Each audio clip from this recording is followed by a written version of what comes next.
నమస్కారం ఘంటారావానికి స్వాగతం. ముందుగా ప్రధాన అంశాలు. బంగాళాఖాతంలో వాయుగుండంగా మారనున్న అల్పపీడనం. బుధవారం నుంచి కోస్తా రాయలసీమలో వర్షాలకు అవకాశం.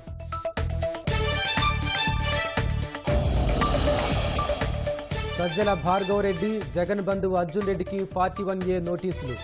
సోమవారం విచారణకు పిలుపు. మరో 15 మందికి తాకీదులు. 8 మంది కూలీల ఊపిరి తీసిన ఆర్టీసీ బస్సు డ్రైవర్ నిర్లక్ష్యం. అనంతపురం జిల్లా గార్లదిన్నె వద్ద ఆటోను ఢీకొట్టడంతో ప్రమాదం. రాజ్నాథ్ నేతృత్వంలో నేడు అఖిలపక్ష సమావేశం.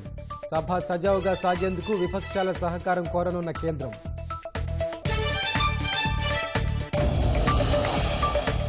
బీరూట్పై ఇజ్రాయెల్ వైమానిక దాడి. 20 మంది మృతి. కాల్పుల విరమణకు అమెరికా ప్రయత్నాల వేళ ఘటన.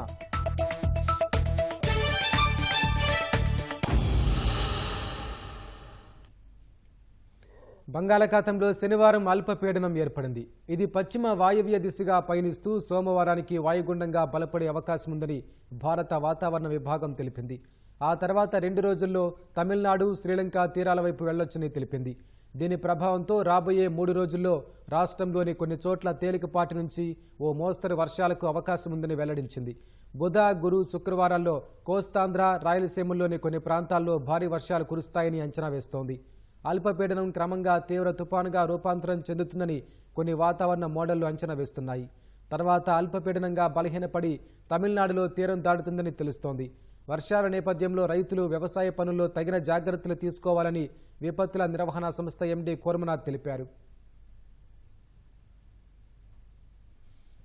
అల్లూరి సీతారామరాజు జిల్లా పాడేరు ఏజెన్సీని చలి వణికిస్తోంది. 5 రోజులుగా కనిష్ట ఉష్ణోగ్రతలు నమోదవుతున్నాయి. ఇవాళ 8 డిగ్రీల కనిష్ట ఉష్ణోగ్రత నమోదైంది. చలి ఉక్కిరిబిక్కిరి చేస్తోంది.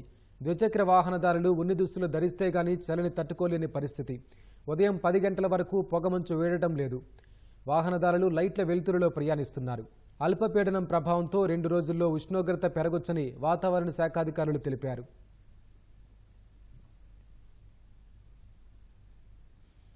మాజీ ఎంపీ, ప్రస్తుత ఉపసభాపతి రఘురామకృష్ణరాజుపై దాడి కేసులో మరో 2 పోలీసుల వాంగ్మూలం నమోదు చేశారు. గుంటూరు 4వ అదనపు జూనియర్ సివిల్ జడ్జి వి నవ్యశ్రీ శనివారం 2 సిఐడి కానిస్టేబుల్ వద్ద ఇన్ కెమెరా ద్వారా వాంగ్మూలం నమోదు చేశారు.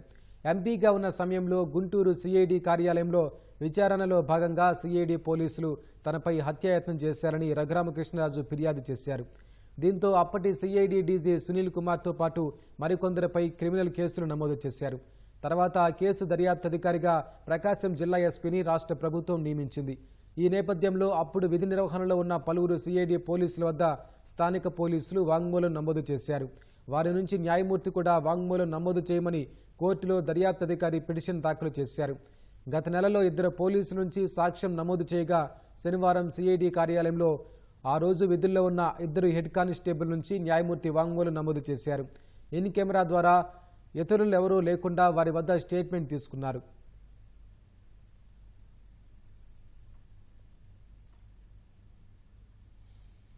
సజ్జల భార్గవరెడ్డితో పాటు జగన్ బంధువు అర్జున్ రెడ్డికి వైఎస్ఆర్ జిల్లా పోలీసులు 41A నోటీసులు జారీ చేశారు. సామాజిక మాధ్యమాల్లో అసభ్యకర పోస్టుల కేసులో వైసీపీ కార్యకర్త వర్ర రవీందర్రెడ్డి ఇచ్చిన వాంగ్మూలం మేరకు వీరిద్దరికీ పులివెందుల పోలీసులు 41A నోటీసులు జారీ చేశారు. సోమవారం విచారణకు రావాలని పేర్కొన్నారు. వీరితో పాటు మరికొంతమంది వైసీపీ సోషల్ మీడియా కార్యకర్తలకు సైతం విచారణకు హాజరు కావాలని నోటీసులు జారీ చేశారు. ఈ నెల 8న వైసీపీ సామాజిక మాధ్యమ కార్యకర్త వర్ర రవీందర్ రెడ్డిపై నమోదైన కేసులో అనేక మంది ఆ పార్టీ సామాజిక మాధ్యమ కార్యకర్తలకు వైఎస్ఆర్ జిల్లా పోలీసులు నోటీసులు జారీ చేస్తున్నారు. ఈ కేసులో A1గా వర్ర రవీందర్ రెడ్డి, A2గా సజ్జల భార్గవరెడ్డి, A3 అర్జున్ రెడ్డిల పేర్లు చేర్చారు. అయితే ఇప్పటికే వర్ర రవీందర్ రెడ్డిని అరెస్టు చేసి రిమాండు మీద కడప జైలుకు తరలించారు. తాజాగా కేసులో A2 సజ్జల భార్గవరెడ్డికి 41A నోటీసులు జారీ చేశారు. విజయవాడకు వెళ్లిన పోలీసులు ఆయన ఇంట్లో అందుబాటులో లేకంతో సజ్జల భార్గవ తల్లికి నోటీసులు అందజేశారు. అలాగే పులివెందులకు చెందిన జగన్ బంధువు అర్జున్ రెడ్డికి కూడా పోలీసులు 41A నోటీసులు జారీ చేశారు. ఆయన కూడా ఇంట్లో అందుబాటులో లేకపోవడంతో ఇంటికి నోటీసులు అంటించి వచ్చారు. వీరిద్దరూ సోమవారం విచారణకు హాజరు కావాలని నోటీసుల్లో పేర్కొన్నారు. విదేశాలకు పారిపోతారనే అనుమానంతో ఇప్పటికే వీరిపై లుకౌట్ నోటీసులు జారీ చేశారు. తాజాగా ఇద్దరిని విచారించాలనే ఉద్దేశంతో వారు అందుబాటులో లేకపోవడంతో ఇళ్లకు వెళ్లి నోటీసులు అంటించి వచ్చారు. వర్ర రవీందర్ రెడ్డి పోలీసు విచారణ సందర్భంగా ఇచ్చిన వాంగ్మూలం మేరకు సామాజిక మాధ్యమాల్లో అసభ్యకరమైన పోస్టులు పెట్టించడంలో రాష్ట్ర స్థాయి బాధ్యతలు చేపడుతున్న సజ్జల భార్గవ్ రెడ్డి కీలకమైన వ్యక్తిగా పోలీసులు భావిస్తున్నారు. అతనిపైన పులివెందుల పోలీస్ స్టేషన్లో కేసు నమోదు కావడంతో అతడిని విచారించి అరెస్టు చేయాలని కూడా యోచిస్తున్నారు. అందులో భాగంగానే రాష్ట్ర స్థాయి సామాజిక మాధ్యమ నేతగా ఉన్న అర్జున్ రెడ్డికి నోటీసులు అందజేశారు. 2022లో Sajjala Bhargav Reddy YCP social media బాధ్యతలు తీసుకున్న తర్వాతనే ప్రత్యర్థులపైన అసభ్యకరమైన పోస్టులు పెట్టడం ఎక్కువైందని వర్ర రవీందర్ రెడ్డి వాంగ్మూలంలో పేర్కొన్నారు. వాటితో పాటు సునీత, షర్మిల, విజయమ్మ పైన కూడా వర్ర రవీందర్ రెడ్డితో అసభ్యకరమైన పోస్టులు పెట్టించడంలో సజ్జల భార్గవ్ రెడ్డి కీలకంగా వ్యవహరించాడని పోలీసులు భావిస్తున్నారు.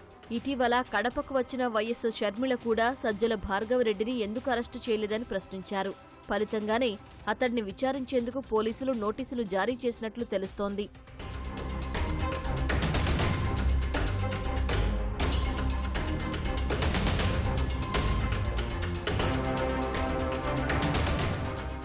ఈ నెల 8న నమోదైన ఐటీ, బిఎన్ఎస్, అట్రాసిటీ యాక్ట్ కింద ఈ ముగ్గురుపైన కేసులు నమోదయ్యాయి. వర్ర రవీందర్ రెడ్డిపైన జిల్లాలో 10 కేసులు, రాష్ట్ర వ్యాప్తంగా 40 కేసులు నమోదయ్యాయి. వీరితో పాటు మరో 45 మందిని కూడా నిందితులుగా చేరుస్తూ పోలీసులు రిమాండ్ రిపోర్టులో పేర్కొన్నారు. మిగిలిన వారిని విచారించాలని భావించిన పోలీసులు మరో 15 మంది సామాజిక మాధ్యమ కార్యకర్తలకు 41A నోటీసులు అందజేశారు. వారు సోమవారం నుంచి విడతల వారీగా విచారణకు రావాలని నోటీసుల్లో పేర్కొన్నారు. మరికొందరు ఆ పార్టీ సామాజిక మాధ్యమ కార్యకర్తలు విచారణ భయంతో అజ్ఞాతంలోకి వెళ్లిపోయారు. ఒక్కరోజు కూలికి పోతే 2 రోజులు కుటుంబం ఆకలి తీరుతుందని భావించిన వారి ప్రాణాలు గాల్లో కలిసిపోయాయి. అరటి తోటలో పనులు ముగించుకుని ఆటోలో స్వస్థలానికి వెళ్తుండగా ఆర్టీసీ బస్సు డ్రైవర్ నిర్లక్ష్యం 8 మంది ఊపిరి తీసింది. అనంతపురం జిల్లా గార్లదిన్నె మండలం వద్ద 44వ జాతీయ రహదారిపై జరిగిన ఘోర రోడ్డు ప్రమాదం పుట్లూరు మండలం ఎల్లుట్లలో తీవ్ర విషాదాన్ని నింపింది. మృతుల కుటుంబాల ప్రభుత్వం 5 లక్షల రూపాయల చొప్పున పరిహారం ప్రకటించింది. అనంతపురం జిల్లా గార్లదిన్నె మండలం తలగాసుపల్లి క్రాస్ వద్ద ఘోర రోడ్డు ప్రమాదం జరిగింది. పుట్లూరు మండలం ఎల్లుట్ల నుంచి 60 కిలోమీటర్ల దూరంలోని తలగాసుపల్లిలో అరటి తోటలో పనిచేసేందుకు 12 మంది కూలీలు ఆటోలో వెళ్లారు. తోటలో పని ముగించుకొని తిరిగి స్వగ్రామానికి వెళ్తుండగా ఆర్టీసీ బస్సు మృత్యురూపంలో కబలించింది. బస్సు డ్రైవర్ నిర్లక్ష్యంతో ఆటోను వేగంగా ఢీకొట్టడంతో 2 కూలీలు అక్కడికక్కడే మృత్యువాత పడ్డారు. ఒకరు అనంతపురం ఆస్పత్రికి తరలిస్తుండగా మార్గమధ్యలో మరో 5గురు ఆస్పత్రిలో చికిత్స పొందుతూ ఊపిరి వదిలారు. ప్రమాదంలో మరో 5గురికి తీవ్ర గాయాలయ్యాయి. వీరిలో 3 పరిస్థితి విషమంగా ఉంది. క్షతగాత్రులను అనంతపురంలోని ప్రైవేట్ ఆస్పత్రికి తరలించారు. మృతుల బంధువుల రోదనలతో ఆస్పత్రి ప్రాంగణం ఆవేదన భరితంగా మారింది.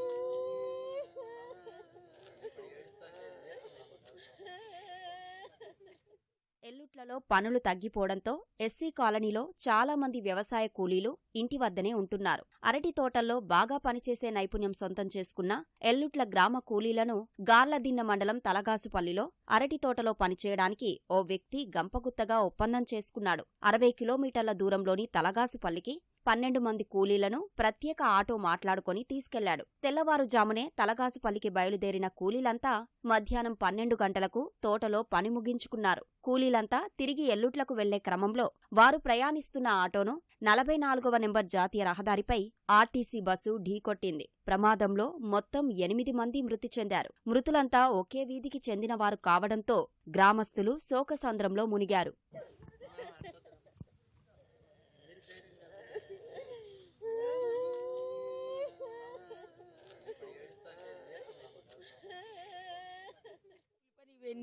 తిరిగి వస్తాన్నారంట.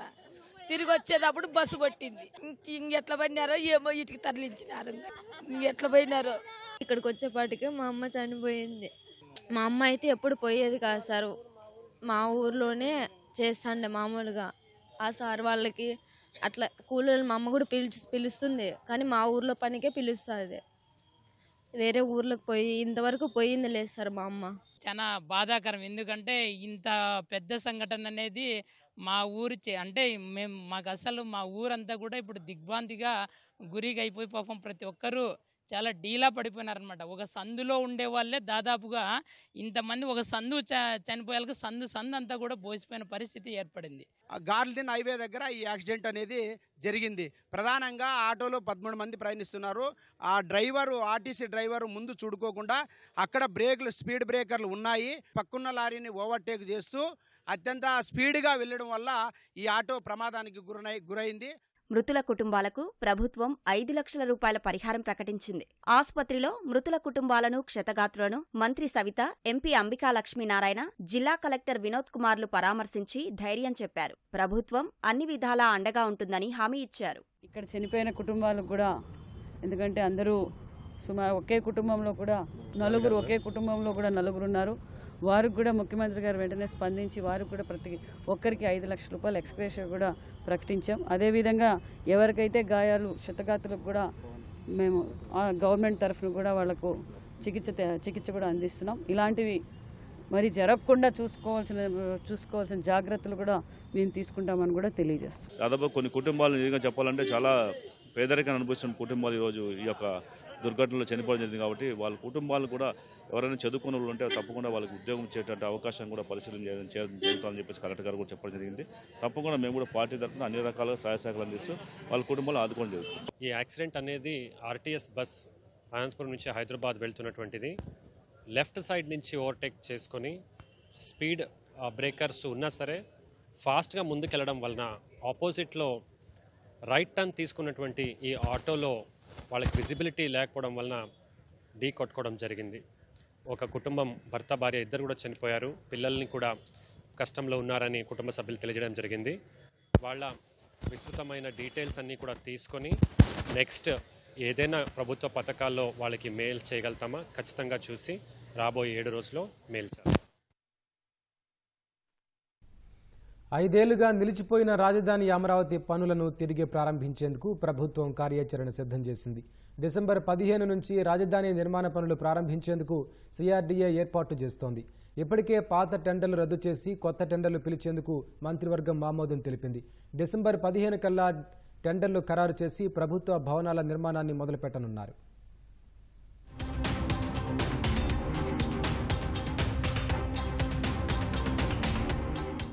3 రాజధానుల పేరిట 3 ముక్కలాట ఆడిన వైసీపీ ప్రభుత్వం 5 ఏళ్ల పాటు రాజధాని పనులను గాలికొదిలేసింది. ప్రపంచ స్థాయి నగరాన్ని ముళ్ల పొదలకు పరిమితం చేసింది. కూటమి ప్రభుత్వం అధికారంలోకి రావడంతో అమరావతి తిరిగి ప్రాణం పోసుకుంది. ఇప్పటికే ముళ్ల పొదల తొలగింపు పనులు పూర్తి కాగా రహదారులు కొత్త సొబగులు అద్దుకున్నాయి. ఇప్పటికే పాత టెండర్లు రద్దు చేసిన సిఆర్డీఏ డిసెంబర్ 15 కల్లా కొత్త టెండర్లు ఖరారు చేసి పనులు ప్రారంభించేలా ప్రణాళికలు రూపొందించింది. ప్రభుత్వ భవనాల నిర్మాణంతో పాటు భూ సమీకరణలో భూములిచ్చిన రైతులకు ప్లాట్లు తిరిగిచ్చేందుకు మౌలిక సదుపాయాల కల్పన పనులు, ప్రైవేటు, కేంద్ర ప్రభుత్వ రంగ సంస్థలకు సంబంధించిన స్థలాల్లో మౌలిక సదుపాయాల కల్పన వంటి పనులు చేపట్టనున్నారు. అధికారులు, ప్రజా ప్రతినిధులకు సంబంధించి భవనాలు ఇప్పటికే 80% మేర పూర్తి కాగా వీటిని 6 నెలల్లో అందుబాటులోకి తెచ్చేలా కార్యాచరణ రూపొందించారు. గ్రూప్ బి, డి గెజిటెడ్ అధికారులు, నాన్ గెజిటెడ్ అధికారులు, మంత్రులు, న్యాయమూర్తులకు చెందిన బంగ్లాల పనులు డిసెంబర్ 15 నుంచే ప్రారంభం కానున్నాయి. 9 నెలల్లోనే వీటిని పూర్తి చేయాలని సిఆర్డీఏ లక్ష్యంగా పెట్టుకుంది. అలాగే రైతులకు తిరిగి ఇవ్వనున్న ప్లాట్లకు సంబంధించి జోన్ 1 నుంచి 6 వరకు డిసెంబర్ 15న, జోన్ 7 నుంచి 12 వరకు డిసెంబర్ 20న పనులు చేపట్టనున్నారు. ఈ పనులు 24 నెలల్లో పూర్తి చేయాలని సిఆర్డీఏ నిర్దేశించింది.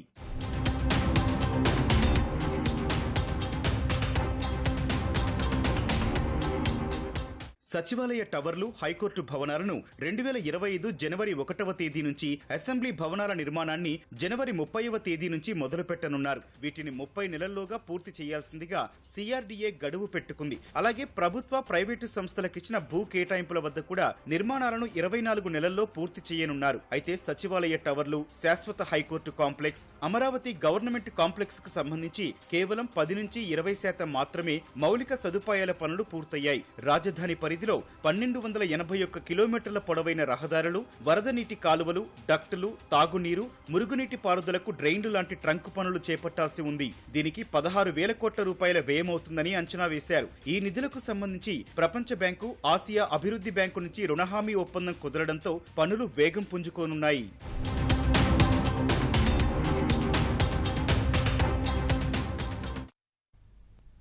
అక్రమార్కులకు ఇసుక ఆదాయ వనరుగా మారింది. ప్రజలకు ఉచితంగా ఇచ్చేందుకు కూటమి ప్రభుత్వం తీసుకున్న నిర్ణయాన్ని అక్రమార్కులు వారికి అనుగుణంగా మార్చుకుంటున్నారు. నెల్లూరు జిల్లా ములుమూడి సమీపంలోని పెన్నా నుంచి ఇసుక తరలించి భారీ స్థాయిలో నిల్వ చేసుకుంటున్నారు. అసలు ఆ రీచ్కు ప్రభుత్వం నుంచి అనుమతే లేదు. అయినా భారీ యంత్రాలతో తవ్వకాలు చేస్తూ అక్కడి నుంచి టిప్పర్ల సాయంతో తరలించి నిల్వ చేస్తున్నారు. బుచ్చి మండలానికి చెందిన ఓ వ్యక్తి దందా సాగిస్తున్నారు. గతంలోనూ ఆ వ్యక్తి కాగులపాడు, దామరమడుగు మధ్యలో ఇసుక నిల్వలు చేసి తరలించాడు. కొద్ది రోజులుగా ములుమూడిలో అర్ధరాత్రులు తవ్వకాలు చేస్తున్నారు. పోతిరెడ్డిపాలెం డిజిటేషన్ పాయింట్ వద్ద, మెనగల్లు రీచ్ వద్ద కూడా అక్రమాలు జరుగుతున్నాయి. కలెక్టర్, ఎస్పీలకు సమాచారం వెళ్తున్నా చర్యలు తీసుకోవడం లేదనే విమర్శలు ఉన్నాయి. ములుమూడిలో ఇసుక దందాపై మరింత సమాచారం మా ప్రతినిధి రాజారావు అందిస్తారు. ముఖ్యమంత్రి చంద్రబాబు నాయుడు అక్రమంగా ఇసుక తోలవద్దని చెప్పి ఆదేశాలు ఇస్తున్నారు. అదేవిధంగా రాత్రి సమయాలలో లారీలలో ఇసుకను తీసుకురావద్దని మైనింగ్ శాఖ అధికారులు కూడా ఆదేశాలు ఇచ్చారు. అయితే నెల్లూరు జిల్లాలోని మునుమూడి ప్రాంతంలో ఇటువంటి అనుమతులు లేకుండా ఇక్కడ ఇసుకను డంప్ చేసి వీటిని పెద్ద పెద్ద టిప్పర్ల ద్వారా వీటి హైవే మీదకి తరలిస్తున్న పరిస్థితి అనేది ఉంది. గత 10-15 రోజులుగా ఈ మునుమూడిలో రాత్రిపూట ఇసుకను ప్రొక్లైన్లతో తోడడం, అదేవిధంగా పెద్ద పెద్ద టిప్పర్లలో 25 టన్నులకు పైగా ఈ లారీలలో అక్రమంగా తరలిస్తున్నారు.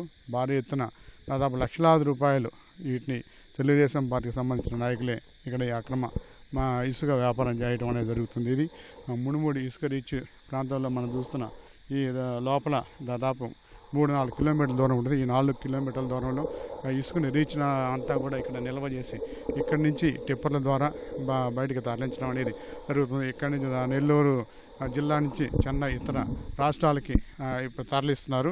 ఇది తెలుగుదేశం పార్టీ నాయకులే తో పాటు కొందరు వైకాపా నాయకులు కూడా కలిసి వీటిని ఇసుకను అక్రమ తరలింపడం జరుగుతుంది. గతంలో వైకాపాలో చేసిన కొందరు నాయకులు కూడా ఈ ఇసుకను ఇక్కడ డంప్ చేసి అక్రమంగా తరలించడం అనేది మనం చూస్తున్నాము. ఇది మునుమూడు ఇసుక రీచ్లో జరుగుతున్న ప్రాంతం. దాదాపు రాత్రి ఇప్పుడు మనం ఈనాడు ఈటీవీ బృందం కూడా రాత్రి 10 గంటల ప్రాంతంలో ఇసుక రీచ్కి రావడం జరిగింది.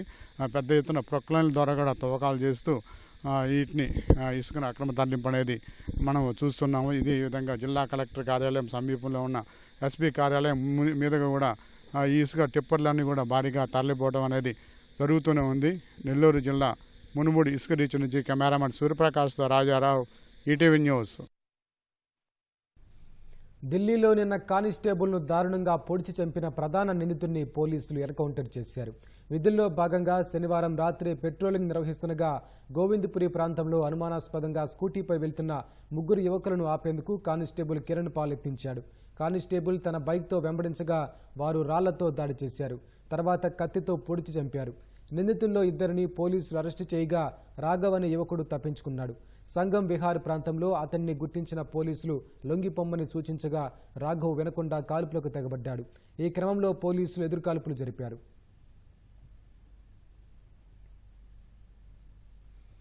ఖలిస్తానీ ఉగ్రవాది నిజ్జర్ హత్యలో భారత ప్రధాని మోదీ, విదేశాంగ మంత్రి సైతం భాగమైనట్లు కెనడా మీడియాలో వచ్చిన కథనాలపై ప్రధాని జస్టిస్ ట్రూడో తీవ్ర అసహనం వ్యక్తం చేశారు. తమ సొంత ఇంటెలిజెన్స్ అధికారులను నేరస్తులంటూ ట్రూడో మండిపడ్డారు. దురదృష్టవశాత్తు కొందరు క్రిమినల్స్ అత్యంత రహస్య సమాచారాన్ని మీడియాకు లీక్ చేయడం వల్ల తప్పుడు కథనాలు ప్రచురితమవడం చూశానన్నారు. అందుకే విదేశీ జోక్యంపై జాతీయ విచారణ జరపాల్సి ఉందని వ్యాఖ్యానించారు. అలా చేస్తే వార్తాపత్రికలకు అత్యంత రహస్యమైన తప్పుడు సమాచారం లీక్ అవ్వకుండా నిరోధించగలమని ట్రూడో అన్నారు. నిజ్జర్ హత్యలో మోదీ, జైశంకర్, జాతీయ భద్రతా సలహాదారుల ప్రమేయం ఉన్నట్లు కెనడాకు చెందిన ది గ్లోబ్ అండ్ మెయిల్ వార్తాపత్రిక తప్పుడు కథనాన్ని ప్రచురించింది. అయితే అది అవాస్తవమైన వార్త అని ఇప్పటికే కెనడా ప్రభుత్వం వివరణ ఇచ్చింది. హెజ్బుల్లా అంతమే లక్ష్యంగా లెబనాన్పై ఇజ్రాయెల్ విరుచుకుపడుతోంది. తాజాగా సెంట్రల్ బీరెట్లో జరిపిన వైమానిక దాడిలో 20 మంది మృతి చెందినట్లు లెబనాన్ ఆరోగ్య శాఖ వర్గాలు తెలిపాయి. 63 మంది గాయపడినట్టు పేర్కొన్నాయి. ఈ దాడిలో 8 అంతస్తుల భవనం నేలమట్టమైనట్లు అధికారులు చెప్పారు.